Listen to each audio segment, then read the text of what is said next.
All right, you bunch of yahoos, strap yourselves in for another episode of Dan and Don's Toxic Masculinity. In other words, shut up, sit up, and pay attention.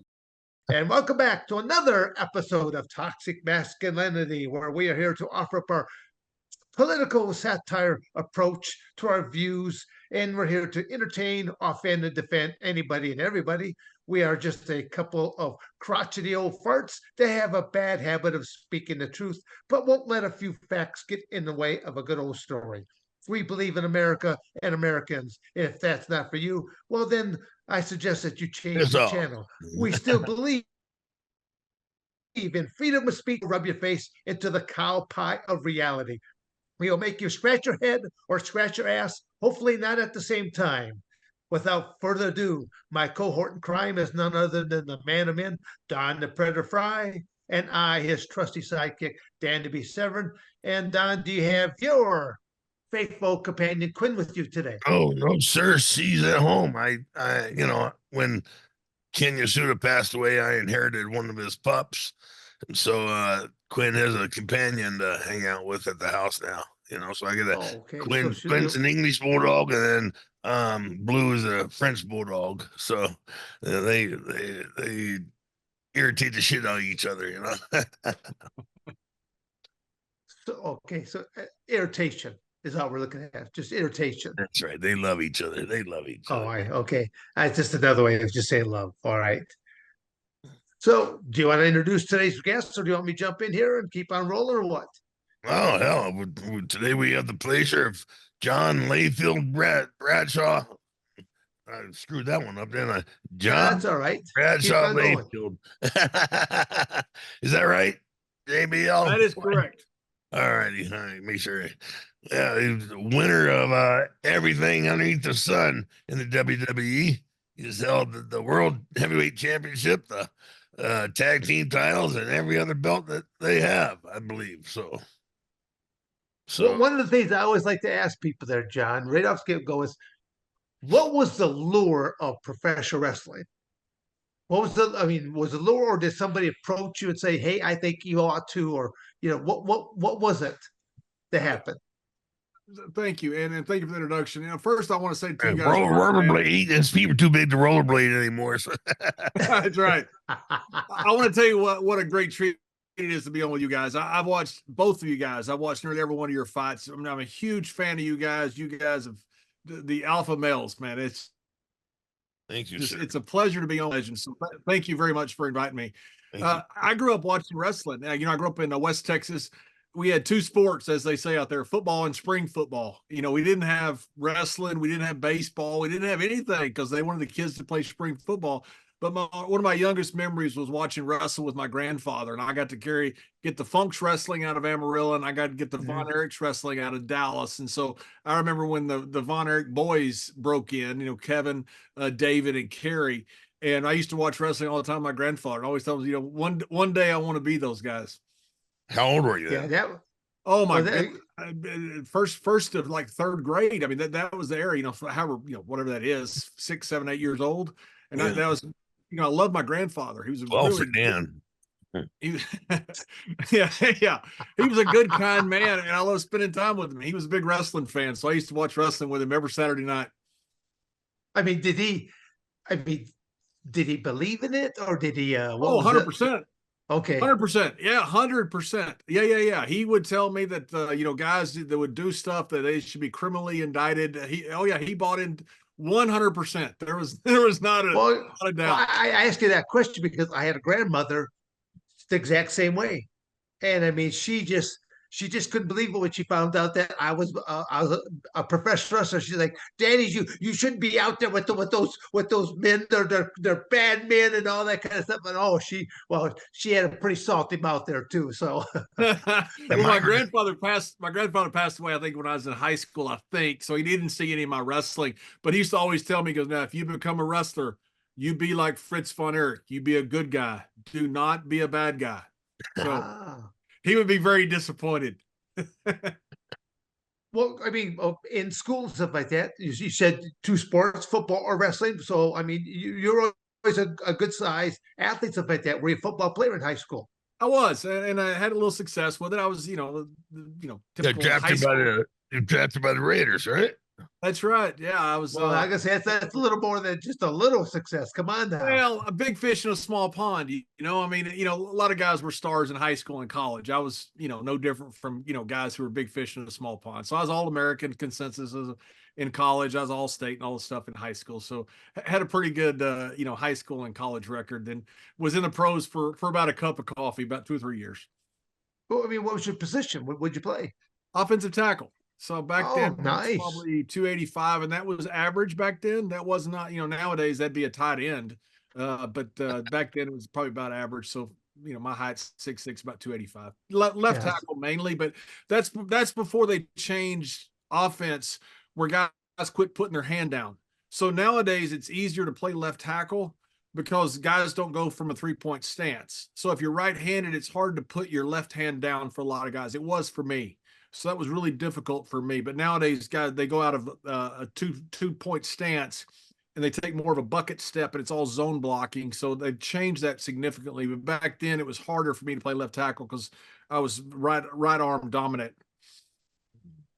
I haven't watched a football game since that asshole started taking a knee. 12 years ago or what have you.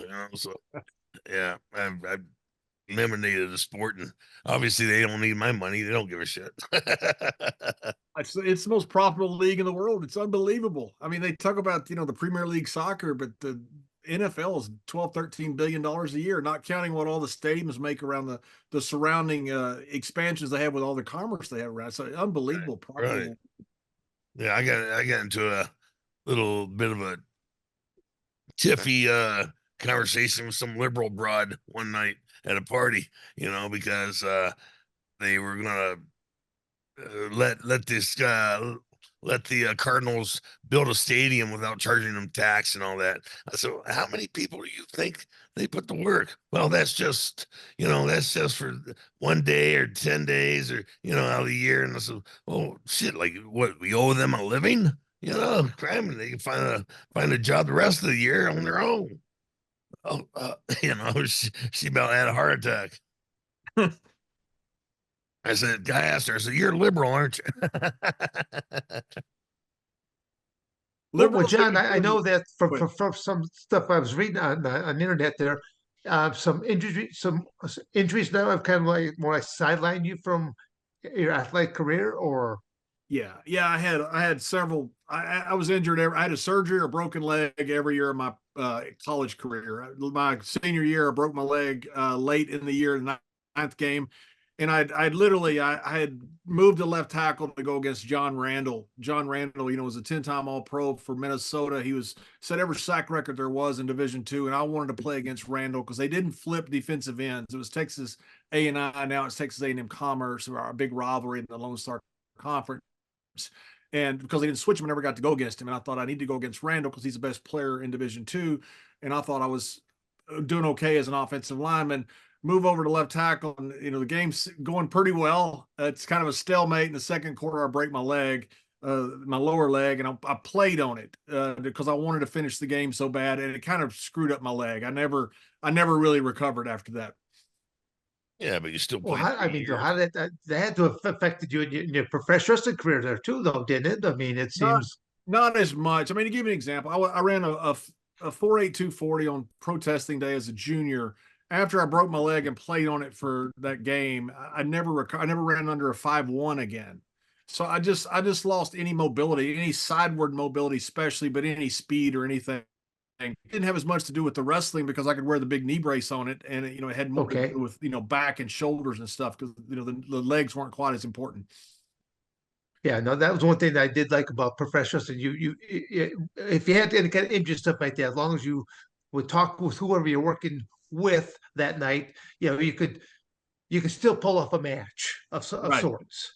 So, but that was to me, I took more punishment in the sport of professional wrestling than I did in all my cage fights. I kept thinking, I don't know if I can handle this here right now, being picked up and slammed this way, slammed that way, thinking, holy moly, I'm used to grabbing people and slamming them, not being slammed by people. And that's It's funny you say that because Shamrock said the same thing. He said, I take more beating in professional wrestling because I don't have to get hit when I'm fighting pro. I try not to get hit. Yeah, no, that is, and that's where people don't understand it. It's because being the fact that about being both an MMA guy and doing the professional wrestling, which is kind of unique though, because now they're both underneath the same umbrella, owned by the same corporation. So it's kind of like cool. And then I've had people ask me like, "What do you think is going to happen with that?" And I go, "Well, it's going to give a lot of MMA guys who have some type of charisma and personality to be able to cross over into professional wrestling." But I don't think you'll see too many professional wrestlers that are going to try to cross over into the MMA world. I think it was like CM. I think it was CM Punk that uh, was one of the last people I know that tried to make a move like that. But no, professional wrestlers. Yeah, I travel with two belts, NWA belt and a UFC title belt. And when people say, well, they see NWA and they don't know what it stands for, and I'll tell them, explain that to them, and then they'll say, well, what kind of wrestling is that? I said, well, it's like professional. It's like what you see on television, WWE, WWF, whichever one you're used to watching that. And they always say, oh, you mean that fake stuff? I go, well, there might be a script to it, to where you and I know who's going to win and stuff like that, but you can't defy gravity.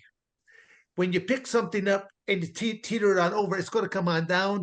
And they're not exactly landing on a trampoline either. It's not a very cushy type surface. When you hear that big crash, bang, and boom, that's because they are landing on plywood and stuff like that, 2x12s, and there might be a microphone over there to help get a little bit more noise or something like that out of it. But you can't defy gravity being picked up and being slammed over and over again.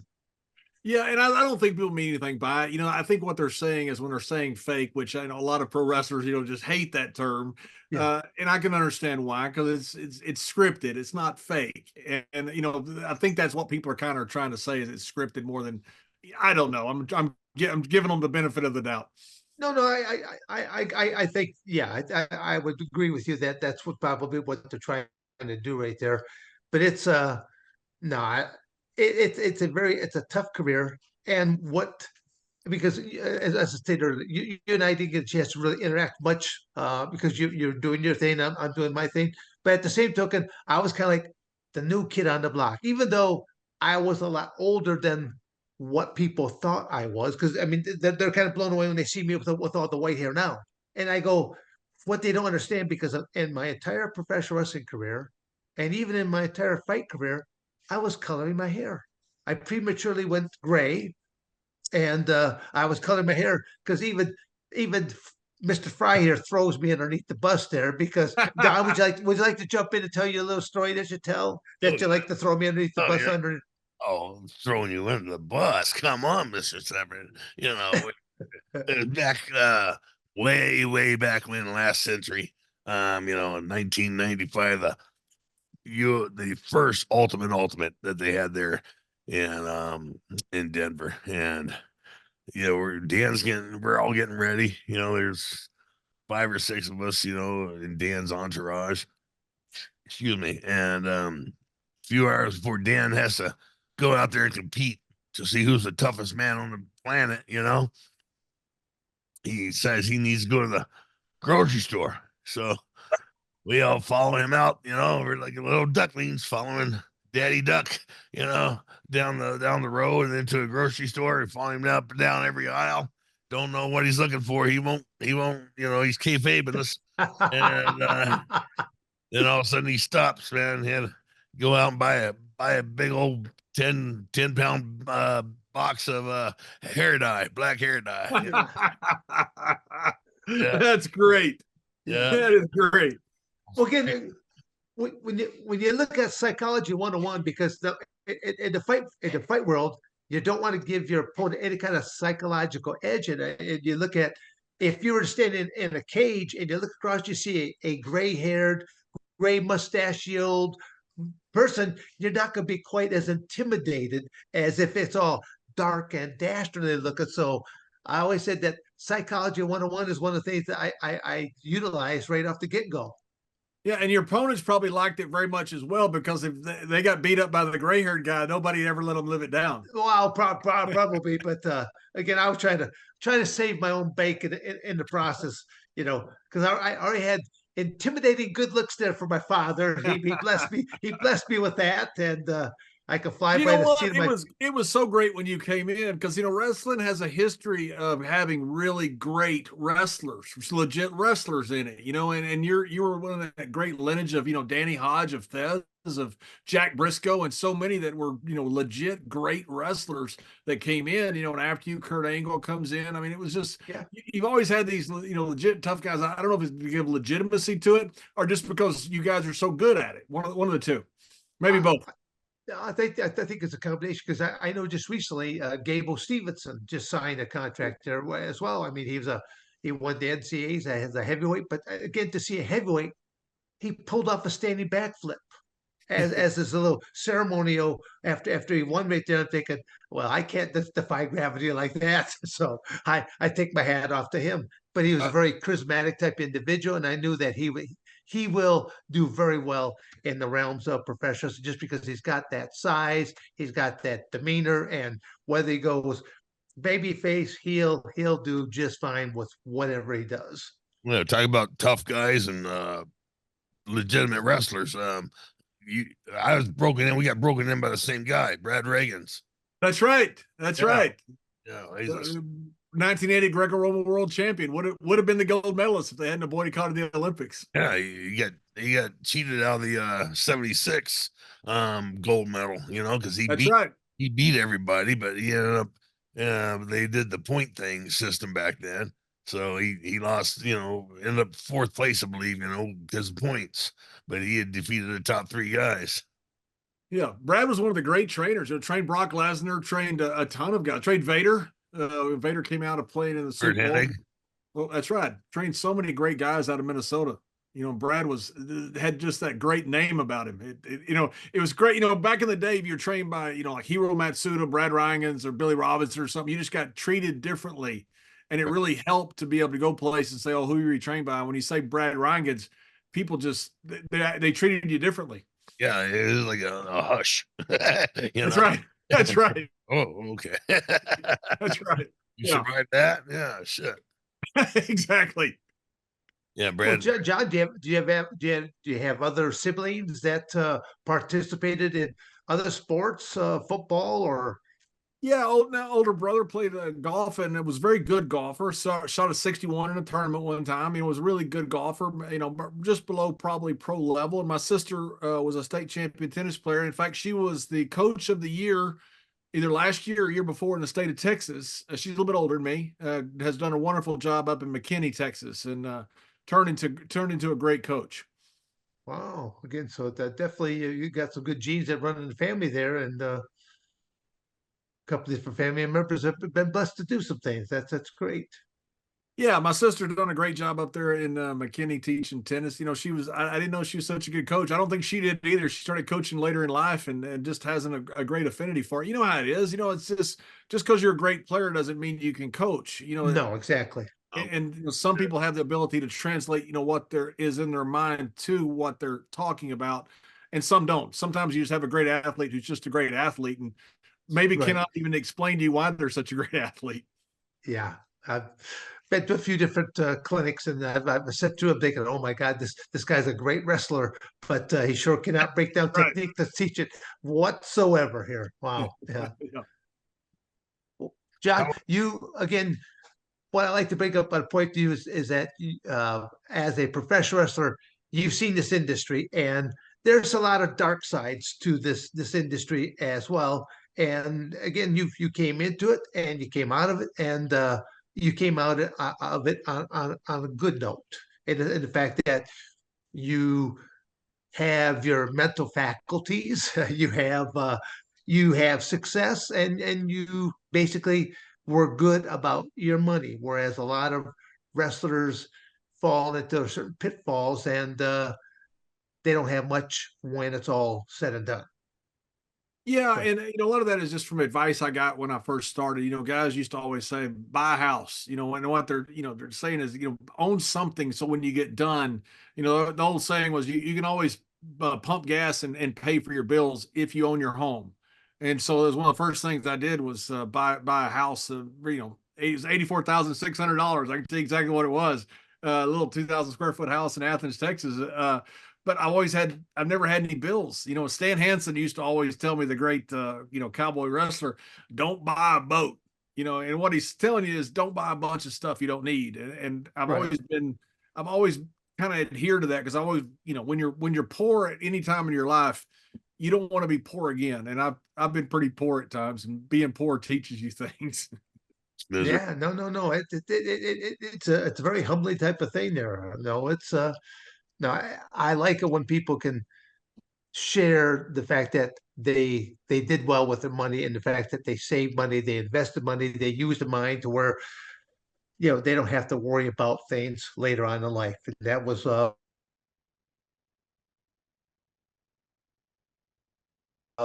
we're successful and that type of man right there to where we jumped into a couple of different crazy things and was able to save a few bucks and invest it here or there and to know that you're okay. Brad used to always tell me, save your money. I thought, man, am I that bad? Apparently, yeah. That's right. You can take that meaning a bunch of different ways. Like, wow, what did he mean by that? Yeah. Save your money. Oh, Right, Brad loved, Brad was, I kind of just come out of pro football, and so I was, like the biggest guy in my class, and Frank Anderson was up there too, the world champion out of Sweden. yeah. Yeah. But Brad was the main guy, so we do conditioning, and Brad would always go, "I'll go with John." I'm going, "Of course you will." Come on. I was like the worst than generals to the Globetrotters. I reckon like 0-2,000 against Brad, because I had to go against him every day. And he's like, "I'll go with John." I know you will. Yes. He needed a night off. Yeah. That's right. He needed a night off. He wanted to teach the big pro football player a lesson or two, which he didn't have a hard time doing. Oh, he was so damn strong, and Unbelievably strong. Some guys born with so that. good with his technique. I mean, he can get you positioned just perfectly and put you on your ear. Yeah. He's amazing. Well, he had that barrel chest on him there Yeah. too. There, I mean, he was just he was a good Greco guy. So, and an understated guy. Brad was not a braggadocious guy. Oh. Brad was just a good dude. He just, it was tough, but he didn't mistreat people. He was just a good dude. Yeah, yeah. Hey, man, I mean, when he got disappointed, man, you just hurt your feelings, That's right, because you wanted his seal of approval. Yeah. And you go, oh, man. So what was your first gimmick?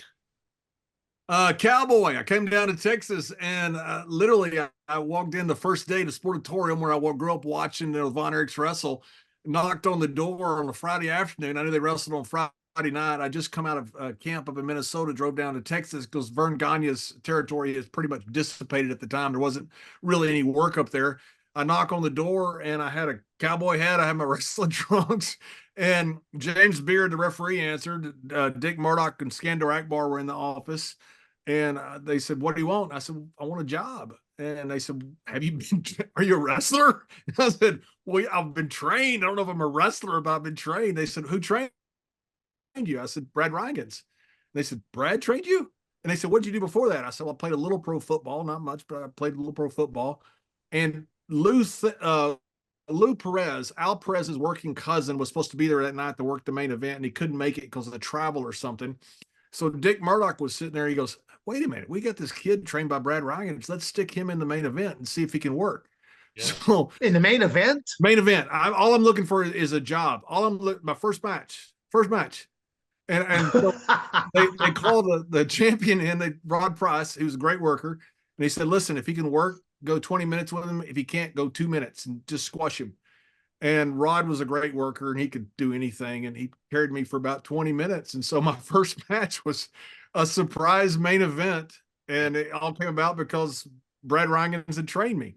And Dick Murdoch, of course, had such respect for Brad Reingens that they needed somebody that night. They didn't know what to do, and they stuck me in that role. And thank God I had the right people, the right referee, James Beard, who talked me through it and got me through a match. And it gets better. I come back from the match, and Kendall Nagasaki, Mr. Sakurada, was booking for Japan.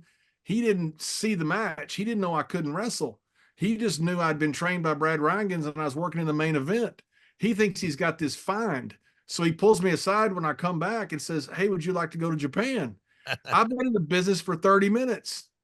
And I said, "Sure. When do you want me to go?" So 2 months later, I'm in Japan wrestling. I'm tag teaming with Bob Orton Jr. Have no idea what I'm doing. None. I mean, none. They stretched me. They beat. I mean, it was it was baptism by fire. In fact, Bob Orton told me in that gravelly voice. He said, "Kid, you do some good things, but some things you do makes absolutely no fucking sense. How long you been in the business?" And I said, 2 months, sir. And he goes, "No, not how long you been in Japan. How long you been in the business?" I said, 2 months, sir. He goes, "What are you doing here?" I said, "I have no idea." Oh my God. And Bob would take me because the guys were stretching me and I didn't know how to defend myself. And so Bob would take me to the match before the matches and show me some sugars and some hooks and some things and tell me what they're doing, how they're blowing me up and how to, use my body weight to rest on guys, how to conserve my energy for the comeback and stuff. After 5 or 6 weeks, I got this great lesson from Bob on the job, Randy's dad. And after that, I was so much further on my way after that Japanese tour than I was before because of Bob Orton Jr. How'd you like working in Japan? Oh my God, I loved it. Yeah. Absolutely loved it. I loved every bit about it. After that, I went to Japan almost every month for Kendo. Then I went for Tenru. Then I later went for Mr. Baba. That's where I got to work with Stan and Doc and Albright and those guys. I loved it. I really figured I'd end up in Japan. Back then, heels didn't last that long with WWE. But then the business changed. And now that, they signed, longer term contracts, I figured I'd wrestle 2 or 3 years in WWE and then end up finishing in Japan. But I ended up staying with WWE. Yeah, but being in Japan, though, I mean, they appreciate it. The first time you ever been in front of a Japanese audience, they're so quiet because they're actually studying the match. But then all of a sudden, in unison, you hear them all go, "Oh." Yeah. It's like going, wow, it's a whole different type of a crowd, and they really appreciate it, and they appreciate just the longer that you've been in it. I always say that if you're going to do a retirement tour, you should do it in Japan because they would appreciate you more there than they ever would in the United States. That's for sure. Yeah, very respectful people. I loved every tour I went over there. I really enjoyed wrestling in Japan, enjoyed the style, enjoyed everything about it. I ended up wrestling in Europe for 2 years for Otto Vance, and it was very similar to Japan. A lot of mat-based wrestling, a lot of really, I don't know, hardcore style wasn't the way because it wasn't about chairs. It was about, being kind of stiff. But it was kind of very similar to the style in Japan. Yeah. What are your main projects that you work on now there, John? What preoccupies your time? I lived in Bermuda for about 10 years and I started up a charity work with at-risk kids, and that's the main focus of things I do. So I've worked, I help organizations when they're working with low-income kids. I got a wonderful group in Memphis right now, Memphis Inner City Rugby, and I'm just on the board. I don't, do anything day to day, but they have 100% of their kids in the worst child poverty in the United States are graduating high school, and 100% of the kids are also getting placed after high school, either college, military, or trade school, by a placement coach they put in there instead of hiring like a coach. So you use rugby as a carrot to get them in.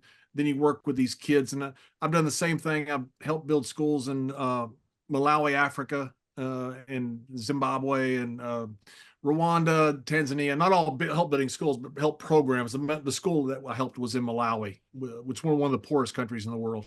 But I really enjoy working. I really enjoy working with low-income kids. Every kid's born with the same potential, but they're not born with the same opportunity. And I really enjoy helping these kids. These are just good, tough kids, and I really enjoy helping them.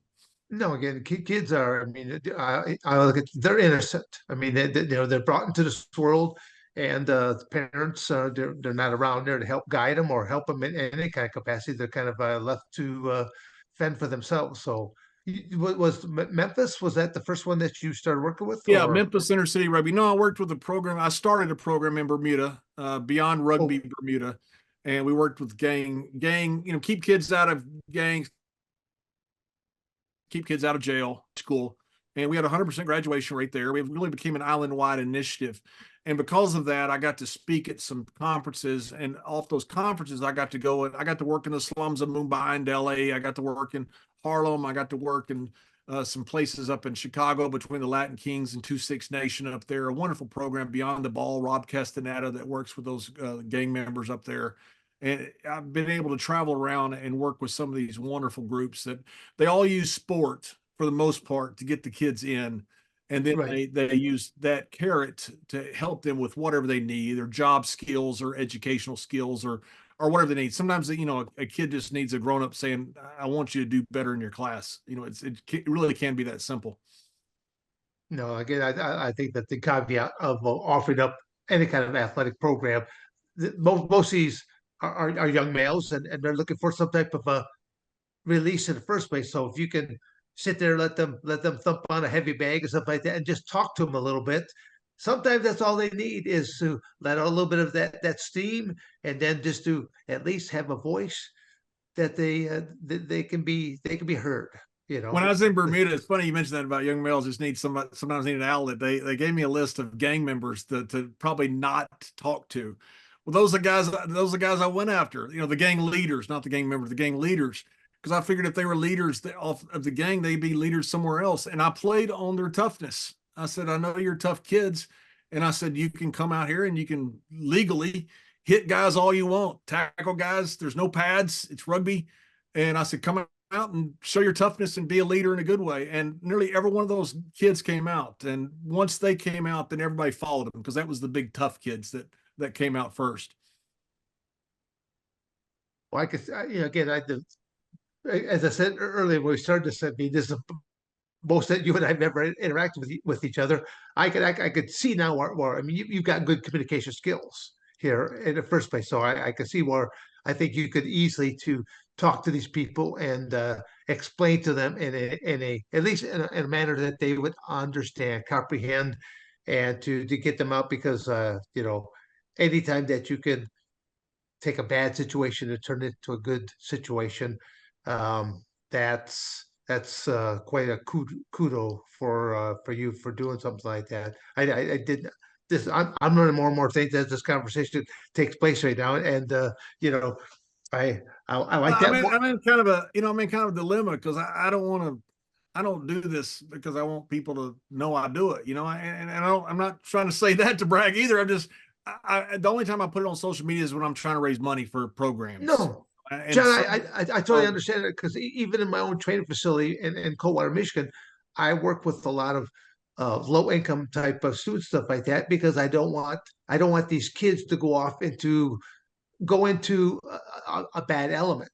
So knowing that you you help out different low income type families and stuff like that can come in there. They can't do things, but I'll just say, just help me out. Just help me around the gym here. Help me clean a few things here. Help me mop a mat here or there. Just do stuff like that to where I go, I'm not, it's not a charity right now.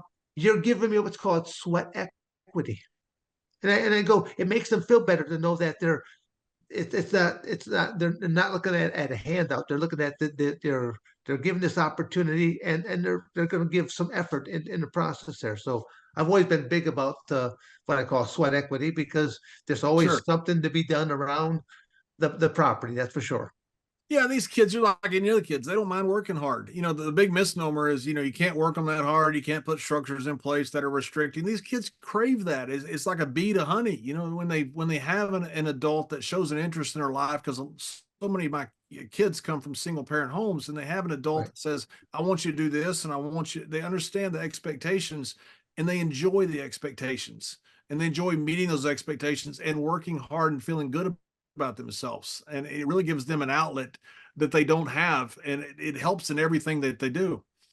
Yeah. Well, again, especially if you deal with the gang stuff like that physical element to help release some of that pent up anxieties of it. That because even in that gang, there's a pecking order. So Yeah. it's you know so Oh, we had a kid one day. I was in Bermuda, and he said the coach says grab him. So I grabbed this kid, and I didn't know what had happened, but I could tell something was wrong. And I said, why am I grabbing you? And he said, well, I got to go to a fight. And they had a gang that was coming to beat him up, and right outside of our pitch. And we had the first day of practice, we had to postpone it because of a murder. So it was, this was, some of these weren't just, handbags. These were, some pretty serious stuff.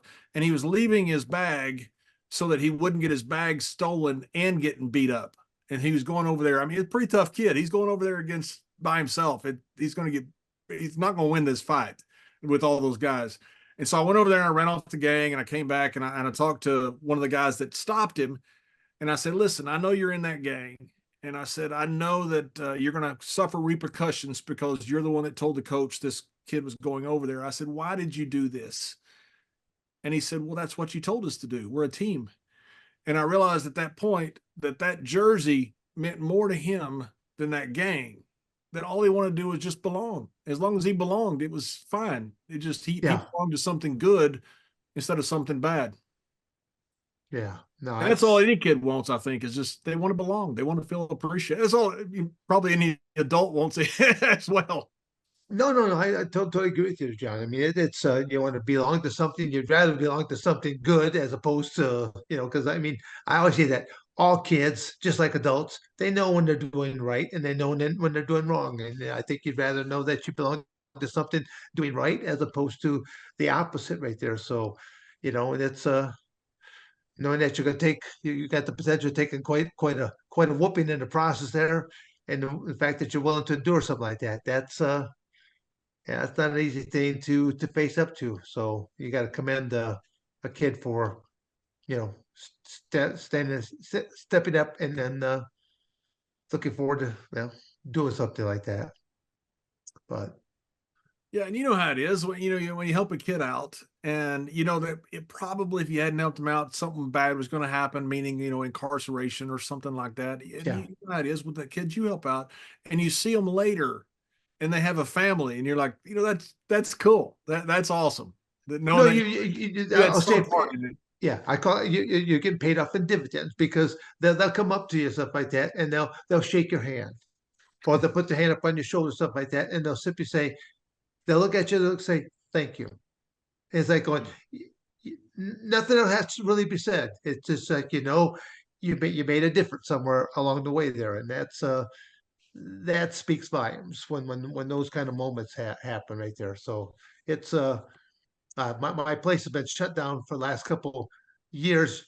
Well, first due to the COVID that took place because it had a stranglehold on the gym industry Sure. in particular, and Michigan just happens to be one of those states that's heavily Democratic type of state. So there was quite the chokehold on a lot of industries. But I would just say that They did. It was unbelievable. I live up in Bethesda, Maryland, which is one of the most liberal counties in the world. And I'd come down to Texas every month, to see my mother, who's helped take care of. And it was like two different worlds. One was I can't even imagine. people are outdoors with their mask on, walking by themselves up there. And down here in Texas, it's like no pandemic ever happened. It's like do whatever you want. Well, that's what even boggles me. Even still to this day, I can still see someone driving down the road. They're all by themselves, and yet they're wearing a mask. Right. I'm like going, who you looking to not be infected by or something like that? Or people still wear masks. I don't care if they want to wear the mask and stuff like that. Makes me I used to uncomfortable. think it was ridiculous that there was a 6 foot distance you had to be away from everybody there. And I would I'd pop up my little cell phone and I would point out to my feet and I'd make a little. I'm cheating here today. I'm tippy toeing over the line here right now. I'm closer than the mandated 5 feet here right now because I kept thinking like germs know what kind of distance there is to jump and stuff like that. The bunch of I call it the COVID caper is all I refer to it as. It's just So stuck on stupid is what it is. well. So anyway, Well, John, how'd you get into the business? I mean, you played football and then what? Yeah, like I said, I'd gotten hurt in college, and I'd gotten hurt a couple more times in pros, and I just kept my left leg just kept screwing up on me through surgeries and stuff, and I couldn't pass the physical anymore. Then my third year, I was in the World League playing. Jason Garrett was our quarterback who coached for the Cowboys, and they cut me my third year when the NFL sent their players down to play in like a minor league type system, and I still had a chance to hang around a little bit longer. And I thought, I don't want to be that guy that just always on the cut line, always on the bubble. And I'd always wanted to be a wrestler. And I'd met a guy at San Antonio, Randy Thornton, who had wrestled in Japan. And so I talked to him. I said, "Hey, how do you get into wrestling?" He said, "Well, you got to have a trainer." And I said, "Well, who's the trainer?" And he said, "Brad Reingens." And so just by luck, he told me Brad's name. So, back then it was hard to find a name of somebody else in another town, without the internet and all that stuff. So it took me a while, and I found his name, and he was just gracious as he could be. I told him my background, told him I want to be a wrestler. He said, "I got a school starting in, I think, a couple months or whatever it was." He said, "Come up, I'll find you a room in the guy's basement that rents out rooms, the guys who are training with me." And so I went up there and stayed up there one summer up in Minneapolis. Thank goodness it was the summer, because that place is cold in the winter. And I went up there and trained with Brad. And, as soon as I came out, I tell you the story, because of Brad's name, I started getting jobs at different places. I just got lucky that I'd met a guy who was trained by Brad. I didn't know any trainers. I didn't have a relative in the business. I didn't have any attachment to the wrestling business. I just got lucky that Brad was the guy. Who else was in your class with you?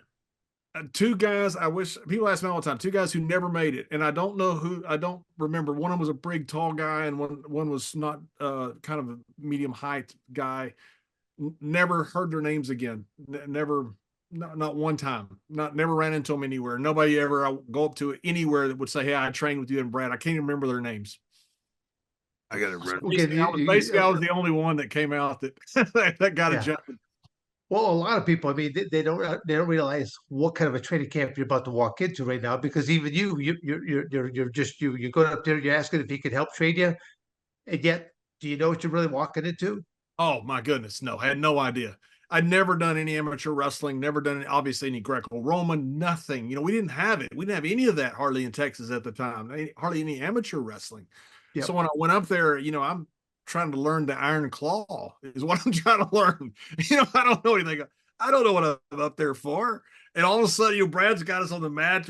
We're shooting. He's stretching us or stretching me. He wasn't stretching the other guy. He's stretching me a lot.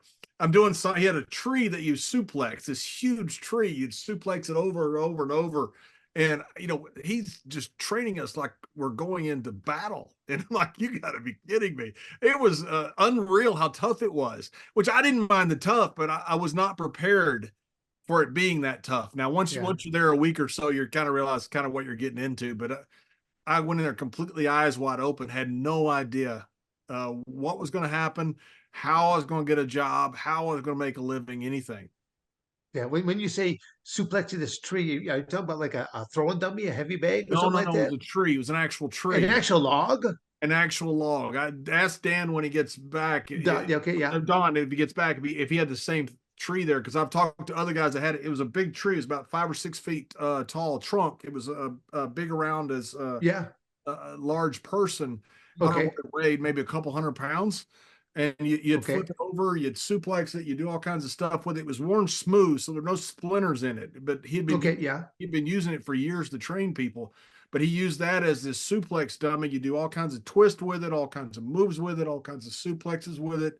And that tree drove me nuts. Oh, again, John, I had my 3 most reliable workout partners, because most of the time my workouts were done by myself. My 3 reliable workout partners, I had a heavy bag, I had a throwing dummy, and I had a wall-mounted, spring-loaded wrestling machine that it was made for amateur wrestling for drilling on, but I used it in a way that had never been used before, because I've got these boxing gloves on, and I'm actually working all types of striking combination, but then moving into hitting it for lateral drops, shooting in for singles, doubles, the whole 9 yards, because I was in preparation for the Ultimate Fighting Championships, and I did again. I just I do wrong? I did things to the three machines. I hope that I didn't ever have to do to another human being because John, I had never been in a fight in my entire life. I scrapped with my brothers. Really? I got 7 other family members. I'm second on the totem pole. I got a total of 4 brothers, 3 sisters, and I guess the only fight I ever got into was scrapping for maybe go for the last pork chop that was on the dinner table or something like that. I got more scraps there.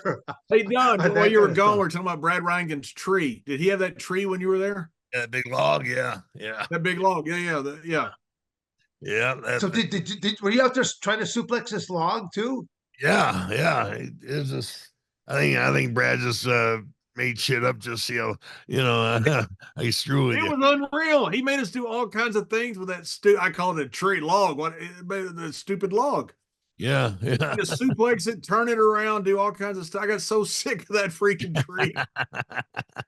Anybody who's been up there, we're talking about Brad Reingen's tree. I don't know if Brad did it as a rib, Yeah, right. but it was hard work. It was. It was. I'll tell you though. But yeah, Brad's an amazing athlete, man. I'll tell you. Yeah, absolutely amazing. You just had that strength that just he's a freak. Just a freak. a freak. Yeah, I know it's not what they used to call double tendon strength, which I know it's not, but that's what people would attribute it to. But Right. that's Brad Reingens. Right. We say double tendons. The first thing that came to my mind was Danny Hodge. That's right. Squish pop apples and stuff like that. Yeah. I got to meet him in Japan one time, man. It was cool. It was cool. Yeah, what a legend he is, or was. I guess he's passed away since, but Yeah, what been legend, passed away. Danny Hodge. So you worked with Al Snow, right, Dan? Yeah. Actually, Al was a friend of mine by the name of Dennis Kasperwitz. He was one of the coaches of the Michigan Wrestling Club, and then basically I also knew him as Denny Cass. He was a professional wrestler, so he'd been both. Um, he'd been an amateur wrestler a lot longer, and but also got involved in professional wrestling. He just had kind of like this, but he just never ever spoke about it very much. And then when the 1992 Olympics came around, a new rule came down from the United States Olympic Committee that allowed athletes to be both amateur and professional simultaneously. And that's when I decided to jump into professional wrestling. That was my first profession ever was professional wrestling as of the 92 Olympics. UFC didn't even exist at that point. And then by 1994, that's when the UFC actually came into existence. So I started off as a professional wrestler first.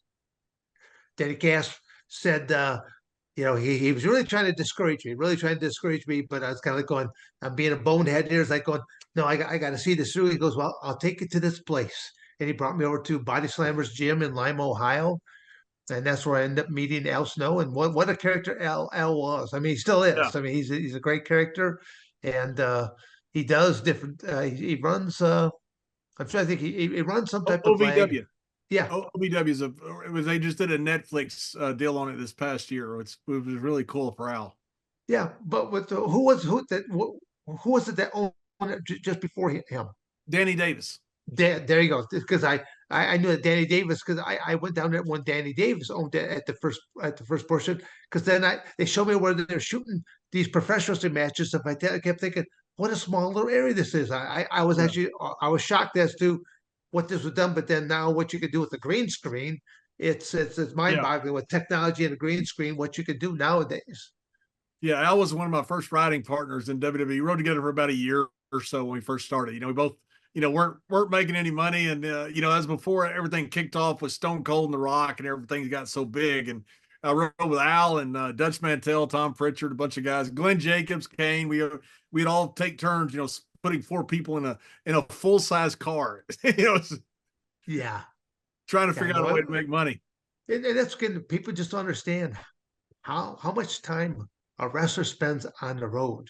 I mean, it's unreal. Doing the show is probably the at least the fun. I'd say the pinnacle of it all. But the fact that you got to get packed up and then head off to the next location to where.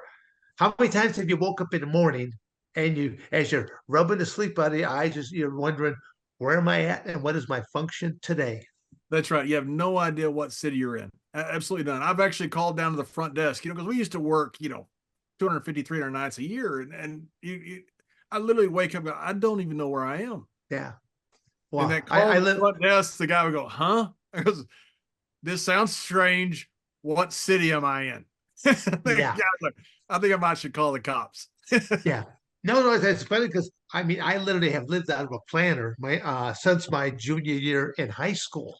That's how crazy of a schedule I was keeping for my amateur wrestling because I had by my sophomore year in high school, I had a couple college coaches said that, hey, if you keep up the good work we here, there'll be a potential for some scholarship money. I'm thinking, oh wow, this is my first option was I'm just going to graduate and then I'm going to go into the military for 4 years, come on out and go to college on the GI Bill because that's what a few of my other fellow classmates they had older siblings. That's what they did. I thought, okay, that's option number one because again, ask a mom or dad for money. There was no money to be had. I got 7 other brothers and sisters. They're feeding and clothing 8 kids.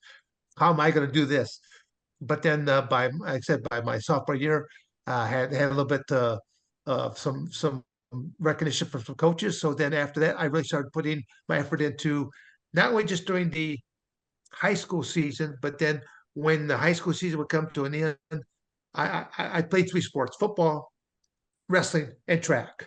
But the track coach, I had to deal with the track coach. I go, if there was a Saturday track meet and there was a Saturday wrestling meet, he wasn't going to see me at the track meet. And he was pissed at me because I was pretty good at the shot, the discus, the things that I even ran the high and low hurdles at that point in time. So I could score a few points for the team, but my effort was I love football, but the hard part about football is you have to rely on 10 other players to Yeah. do their job.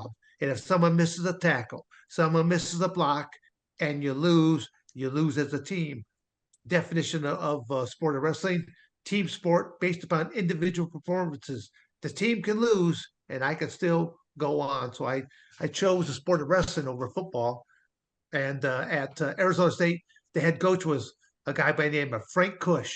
And I mean, he was a very successful collegiate coach right there. And he used to come and watch the home matches, and then they would corner me back. Back when I back in the locker area, stuff. He's like, "Severn, you're an animal." He goes, "I see linebacker written all over your face." I go, "Coach, you got me." I said, "I'd tear my heart out, give it to you," but I go, "Do you have 10 other players that will do that same thing for you?"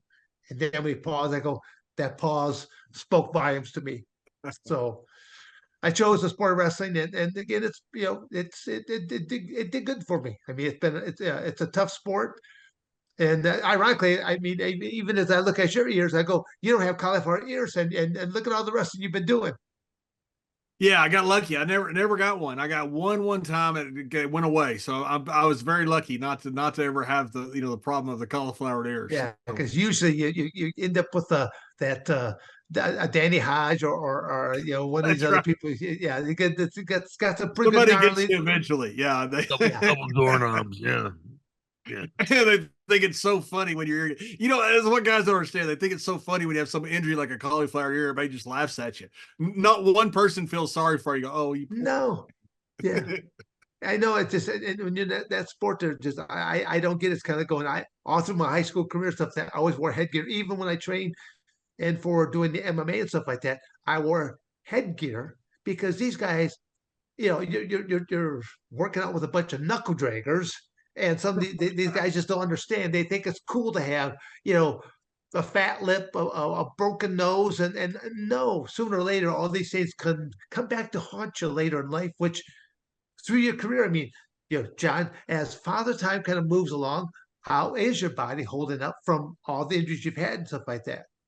Not bad. I broke my back, was one of the main reasons I had to retire. And, I've had just the typical injuries of a wrestler, some herniated discs, a broken back, a couple torn But biceps. when you broke your back, what was it? Was that actually in a match or something It like that? was, Because yeah, it was. Yeah, it was in a match in London, three-way match, and I got snapped. And when it did, everything went numb. My fingers went numb, my feet went numb. I thought I was paralyzed, and I think Nick Patrick was the referee. I'm not sure. I don't remember that for sure. But he goes, "You okay?" I go, "I can't feel anything." And he goes, "Oh my God." I go, "Give me a minute. Give me a minute." I mean, what was it? What happened at the time? What kind of a move or I was maneuver in a was? I was in a hold, and the hold got broken up, and when it did, it pushed me back and just snapped a vertebra right in half. Wow. And you know, feeling came back, and I finished the match. You know, because it wasn't a paralysis deal. You know, the feeling came back, and I finished the match. And I came back and I told the doctor, I said, "I think I broke my back." And he said, "Ah, you'd know if you broke your back." I said, "I just told you, I think I broke my back." And he goes, "Okay, we'll get it checked out later." So I wrestled the rest of the tour and came back, and it just kept getting worse and worse and worse. And then finally they took me to have an x-ray. You know, this before they had, you know, nowadays they would have stopped the match. Sure, And sure. that took me to the doctor and said, you know, told me the bad news that I broke my back. It wasn't a paralysis issue, but it was an issue that I couldn't get over. And so that's why I ended up having to retire. Wow. No, it's again, eh, like as we were talking about before, when you're young, you do so many stupid things, and or you do, or your friends do stupid things to you, things of that nature. And it's kind of like sometimes you just wonder, how did you survive childhood or your 20s, your 30s, you know, and then you start getting to a certain age, it's kind of like going, now the mind kicks in a little bit more. I better watch out. If I do this, what are the repercussions going to be at this point in time of the injury? Yeah, and I think I got a little lucky. You know, it sounds unlucky to have a broken back, but I was at a point where I would have wrestled 5 or 6 more years. There's no doubt about it. I enjoyed what I was doing, and you know, I'd finally gotten where I was decent at it.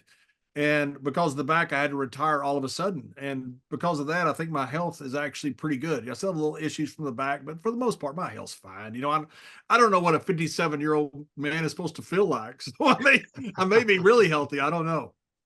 How much You know, fun? if I'm not, so what? You know, it is what it is. I'm healthy for what I am.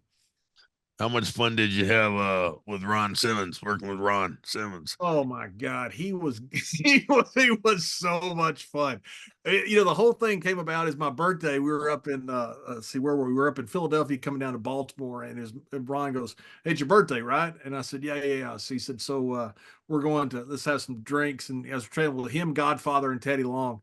By the time I get down to Baltimore, I'm in no condition to do anything. Of course, I go out and I run into Vince and Shane McMahon, and they have to put me in their car to send me back to the hotel. And next day, Vince sends for me, and I thought, I'm in trouble. And he goes, "Have a good birthday." And I said, "Yes, sir, I did." He goes, "I'm going to put that on television." And I said, "What?" He goes, "You and Ron sitting around drinking." He goes, "That's entertaining." He goes, "That's what guys do."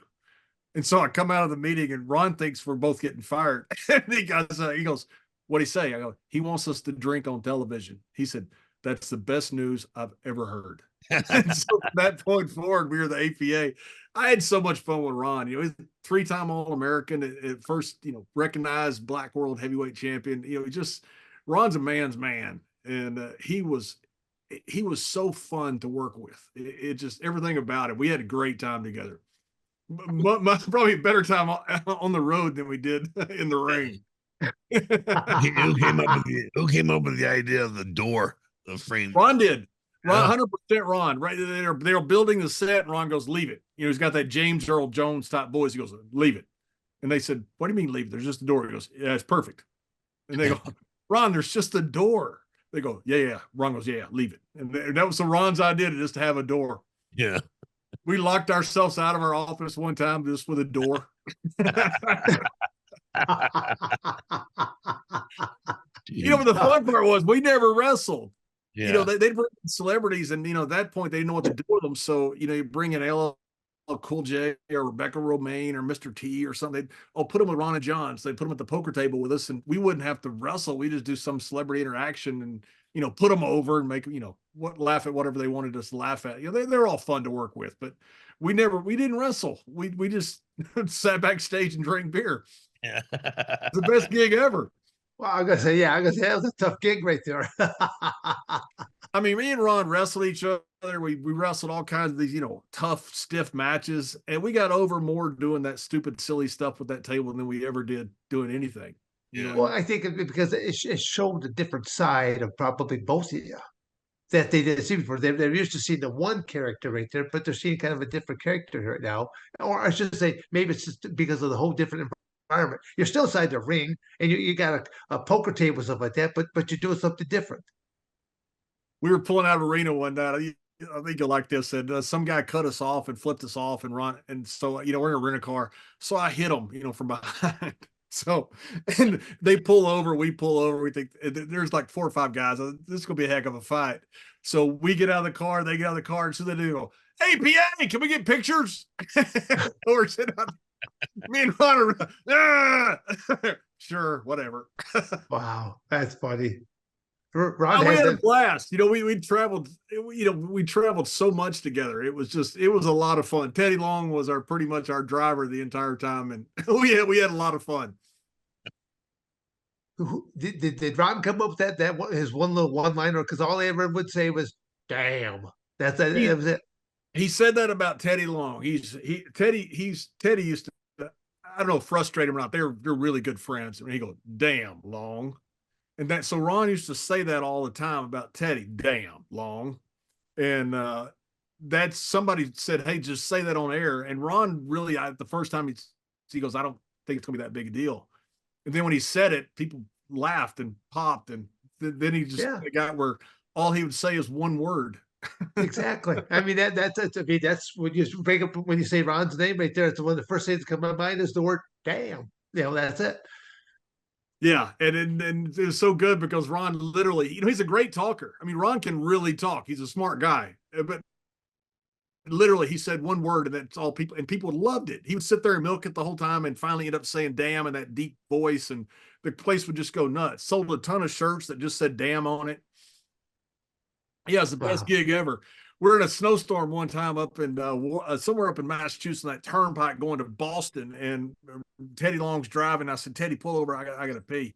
And he goes, "Again?" I go, "Teddy, I'm drinking. Just pull over." And I said, "It's not that big a deal. There's nobody on the road." So I get out, Ron gets out, I get back in, Teddy drives off. And I'm looking at Teddy and I said, "Teddy, that's not funny." And he goes, "What?" I said, "It's cold out there." And he goes, "What's not funny?" He goes, "What are you talking about?" I said, "Leaving Ron on the side of the road."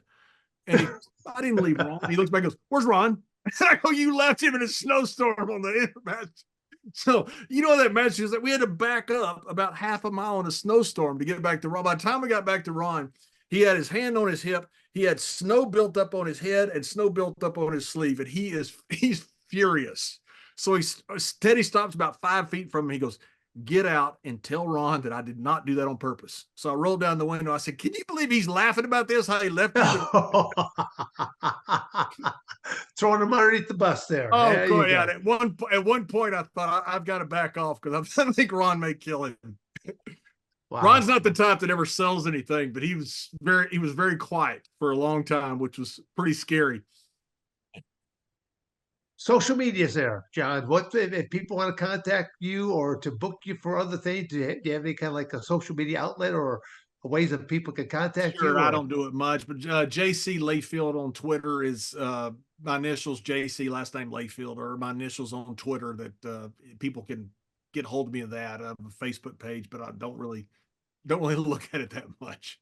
Oh, okay. Well, but thank you though, JC Layfield. People want to get hold of me, they can DM me on Twitter and stuff. They can get hold of me that way. That's probably the easiest way for people to get hold of me. Okay. More so than never know if what kind of gig could come your way there still. It's to me, I just got things to keep people busy, to keep them, something fun that they might want to do there down the road. Who knows? It's amazing. These young kids are all building these incredible brands on social media, which I still don't get it completely, but they're making, these Paul brothers, the Logan and Jake Paul, they're making millions of dollars off social media. It's amazing. You wonder if a guy like, say, Muhammad Ali or Floyd Mayweather would have had social media more. Mayweather had it some, but a guy like Ali, oh my God, he'd have 100 million followers. In that same realm, though, you now have artificial intelligence that's coming in, and that kind of, I don't know, I'm kind of mixed emotions about that. It's kind of like, are we opening up Pandora's box here in the same process? Because AI has the capability of learning. Yeah, and Yeah, to answer your question, yes, I'm sure we are. I don't know where it's going to go, but I'm sure it's not. It's gonna get bad before it gets better. Is my Yeah. opinion. Yeah, no, it makes me nervous because again, there is no, as I said, there's no human type of elements of compassion. It just when you simply just ask a question, it's going to give you right to the answers, no matter what it is, without taking anything into equation wise. And I'm trying to think here, the gentleman that makes him nervous there as well. Gosh, I got his pictures in my face, but I can't come up with the name of that fan. But but John, I know we've gone over an hour. I don't want to tie you up in more unless Mr. Fry, you got another question there for John or not. I want to be respectful of time and appreciate the fact that you gave us some time in your life there. But John, I actually really appreciate this for a fact. I got a chance to get to know you more. Did not get a chance to really know you back in the days that we were working together at for the same company. But you know, this has been very enlightening, and I like all the things that you are involved in. Lisa, you So, through saying goodbye yet? what's Yeah. that? Are you through saying goodbye yet? Gosh, here I'm trying to put John over, and now you're just God trying dang. to. Okay, Let me ask all a right, question. You ask me if I have a question, then you just keep going on. Hell, okay. Go ahead then, Don. all right. We got uh, our cameraman producer here is of a Mexican descent, so he wants to know about the Eddie Guerrero angle, and how all that went off. Oh my God, yeah. Thank you. I love talking about Eddie Guerrero. So after 9/11, when we went to I first invaded Afghanistan. I was down in South Africa. I tore a bicep, and Vince sent me around the world, kind of promoting the Xbox when it just came out. He calls me and said, "Would you like to go to Afghanistan?" And I said, "Yeah, actually, I'd love to." I was one of the first civilian groups to go into Afghanistan with some country singers and some pretty actresses and things like that. And I got the idea of having like a Bob Hope USO tour, like for WWE. And so I mentioned it to Vince, and Vince goes, "Oh, that's great." He goes, "Write something up for me. Let's do this." So then they started Tribute to the Troops. Is when they started that. When we just had the 21st year of Tribute to the Troops. We'd go to Iraq every Christmas and Afghanistan every Christmas. And I'd been hurt. I tore my bicep. I'm trying to come back. I had a hernia operation. I think I'm pretty much done. Ron had retired, and so I don't have a tag team partner anymore. I thought, well, decent career. I'm ready, ready to kind of be a liaison between WWE and the armed forces, which I thought that was kind of my role, is how I perceived it. Vince calls me and he says, "We need somebody for Eddie Guerrero in the Staples Center in 6 weeks." He goes, "I got this idea of basically a modern day J.R. Ewing type character." Vince didn't see it as J.R. Ewing. I did. It was people have asked him about it. He didn't see that at all. He saw just a rich stock market guy, kind of like a Ted DiBiase modern character. And when I came out, people didn't buy it at all. I mean, at all. A couple promos wasn't working. Tickets weren't selling.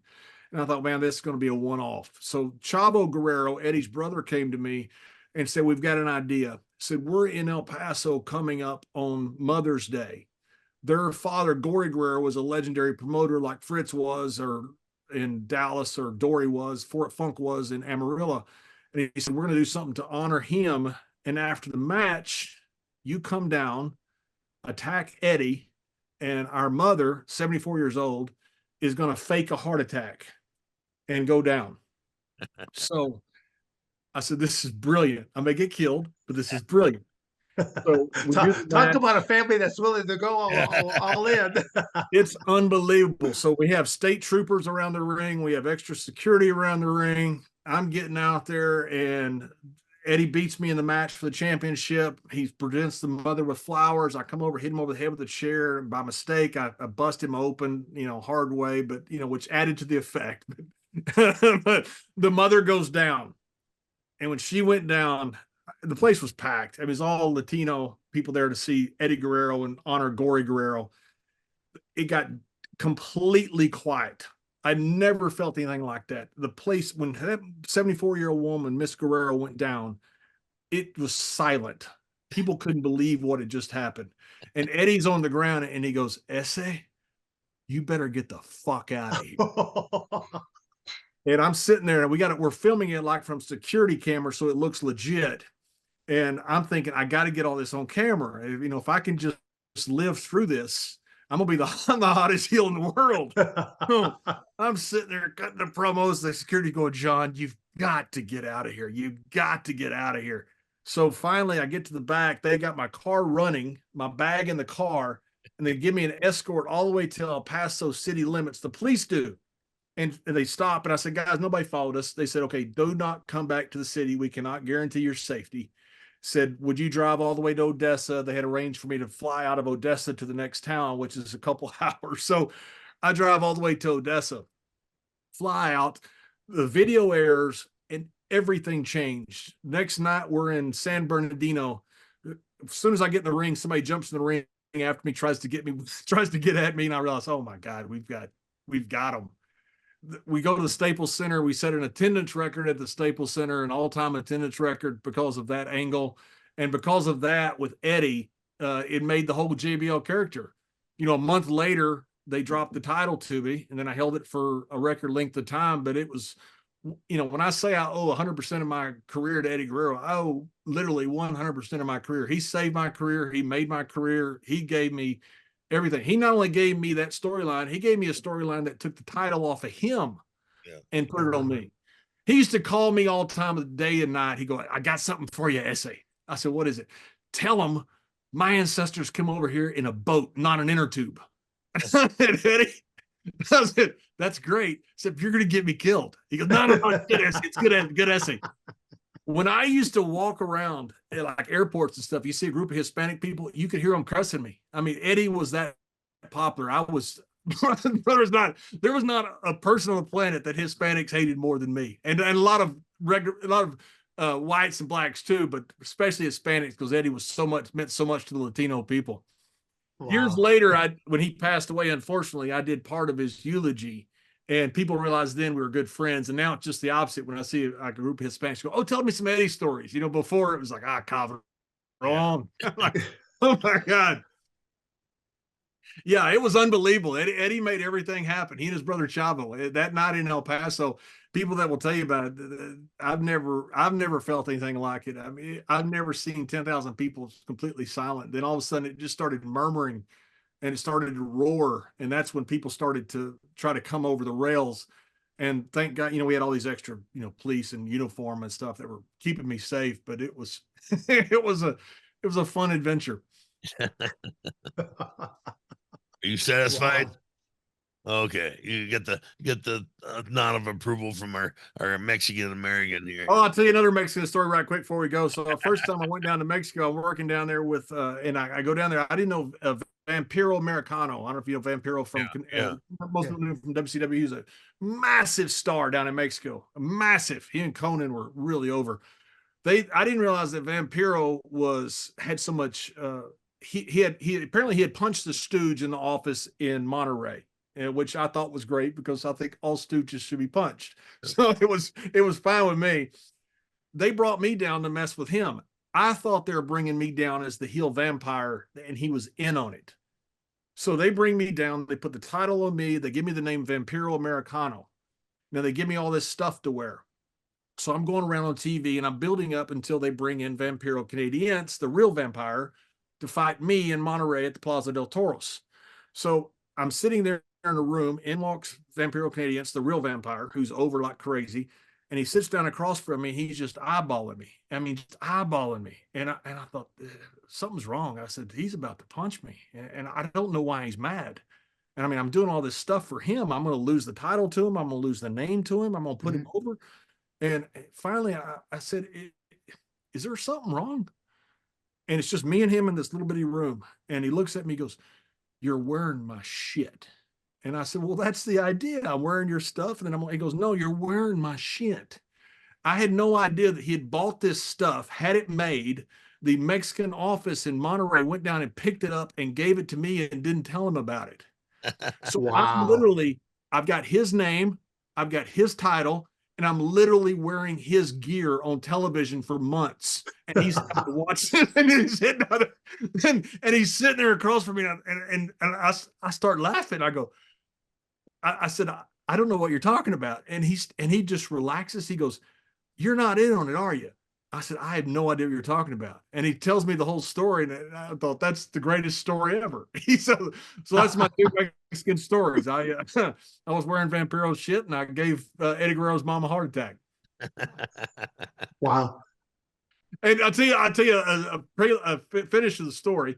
He's the nicest guy in the world, Vampiro. I love the guy. And after he realized I wasn't in on it, and we became good friends, about 20 years later, I'm in an elevator in a hotel, and this guy gets on, good looking guy, real shape, close shaped hair. And he goes, "You're not going to talk to me?"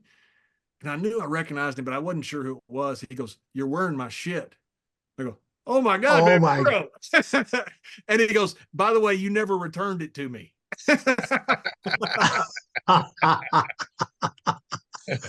You just didn't recognize him at the time, then you got on, or What's that? you just didn't recognize when you got on the No, elevator? because he had really long dreads when we were young, 20 years later, but he had really long dreads. Oh, You okay. get in the elevator, you don't really, try to look at the person next to you. Sure. Kind of got on, and I just see this guy with really short hair. Once I looked at him, I realized who it was.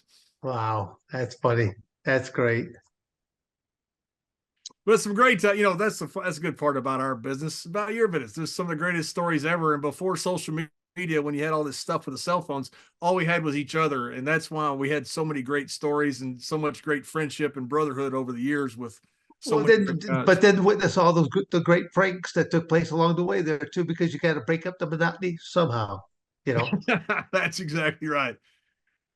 Hey guys, listen, I want to tell you Yeah. thank you. I've really have watched all your guys' fights, and a big fan of what you guys have done. And it's a tremendous honor to be on with two such incredible legends like you guys. So thank you very much for having me.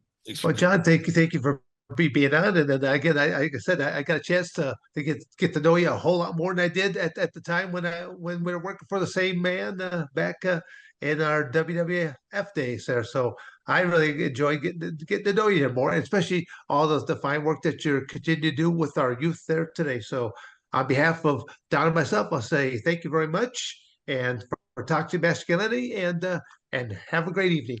Yes, sir. Thank you, sir. Yep. Awesome. Thanks, guys. Thank you for watching another episode of Dan and Don's Toxic Masculinity. You better like, subscribe, and share, or I'm going to come to your house.